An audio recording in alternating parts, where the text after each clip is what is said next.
भारत में ट्रेन लाने का श्रेय किसको प्राप्त है? आप में से कई लोगों का जवाब होगा अंग्रेज। तो यह बिल्कुल असत्य है। दरअसल भारत में सबसे पहले ट्रेन लाने की पहल अंग्रेज नहीं बल्कि हमारे देश के ही नागरिक नाना जगन्नाथ शंकर सेठ ने की थी। ब्रिटेन और अमेरिका में जब ट्रेन की शुरुआत हुई तो नाना को यह लगा कि मुंबई में भी ट्रेन चलाई जानी चाहिए। अपनी जीत और कोशिश से नाना ने मुंबई में ट्रेन चलाने का सपना साकार कर लिया। तो आइए जानते हैं नाना जगन्नाथ शंकर सेठ के बारे में।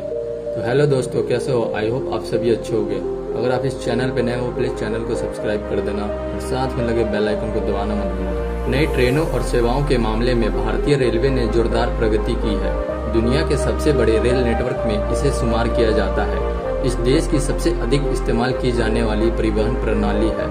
हम जब भी भारत में रेलवे की बात करते हैं तो इसका क्रेडिट ब्रिटिशर्स को देते हैं, लेकिन दिलचस्प बात यह है कि भारत में रेल की शुरुआत अंग्रेजों की वजह से नहीं बल्कि नाना नाम के एक भारतीय व्यापारी की कोशिश से हुई थी। नाना जगन्नाथ शंकर सेठ वह व्यक्ति थे जिन्होंने भारत में रेल संचालन का सपना देखा। जब 15 सितंबर 1830 को लिवरपूल और मैनचेस्टर के बीच पहली इंटरसिटी ट्रेन चली तो इसके चलने की खबर दुनिया भर में फैल गई। मुंबई के रहने वाले नाना जगन्नाथ शंकर सेठ ने जब यह खबर सुनी तो उन्होंने सोचा कि अगर ये रेल वहाँ चल सकती है तो उनके गांव और उनके देश में क्यों नहीं। इसके बाद उन्होंने ठान लिया कि अब रेल उनके देश में भी चलेगी, जिससे उनके देशवासियों का जीवन आसान हो सकेगा।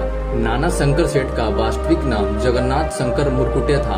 उनका जन्म 1803 में और मृत्यु 1865 में मुंबई में ही हुई थी। जगन्नाथ शंकर सेठ एक उद्योगपति और शिक्षित थे। उन्हें आधुनिक मुंबई के निर्माता के रूप में भी जाना जाता है। लोग आदर पूर्वक उन्हें नाना कहते थे। पिछली कई पीढ़ी से उनके पास काफी संपत्ति थी। उनके पिता भी अंग्रेजों को कर्ज देने वाले बड़े साहूकारों में से एक थे। पिता के निधन के बाद नाना ने अपने कारोबार को खूब फैलाया। वह भारत में पहली रेलवे कंपनी के पहले निदेशकों में से एक थे। वह इंडियन रेलवे एसोसिएशन के सदस्य थे। इस संगठन के कारण ही अंग्रेजों ने मुंबई में रेलवे की शुरुआत की। नाना शंकर सेठ ने मुंबई में ट्रेन चलाने के बारे में सोचा। यह साल 1843 का वक्त था जब वह अपने पिता के दोस्त जमशेदजी जीजी भो उर्फ जेजे के पास गए। अपने पिता के निधन के बाद नाना जेजे ने अपने पिता की तरह ही मानते थे। उन्होंने जेजे को अपने भारतीय रेलवे के आइडिया के बारे में बताया। नाना भारत में जिस ट्रेन का सपना देख रहे थे वह उन्होंने जेजे को सुनाया और सुप्रीम कोर्ट के जज थॉमस और ब्रिटिश अधिकारी स्किन पैरी उनके इस आइडिया से काफी खुश हुए थे। सब लोगों को नाना का आइडिया शानदार लगा। उसके बाद इन तीनों ने मिलकर इंडियन रेलवे एसोसिएशन की स्थापना की।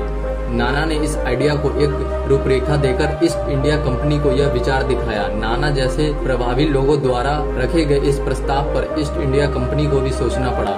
13 जुलाई 1844 को इस नाना के एसोसिएशन ने सरकार को रेलवे से संबंधित एक प्रस्ताव सौंपा। मुंबई में कितनी दूर तक रेलवे लाइन बिछाई जानी चाहिए, इस बारे में प्राथमिक रिपोर्ट तैयार कर जमा की गई, जिसे मंजूरी मिल गई। नाना ने भारतीय रेलवे की शुरुआत के लिए गठित की गई मुंबई कमेटी में मुंबई के बड़े बिजनेसमैन, ब्रिटिश अधिकारी और बैंकर आदि को शामिल कर ग्रेट इंडियन रेलवेजम नाम की कंपनी बनाई।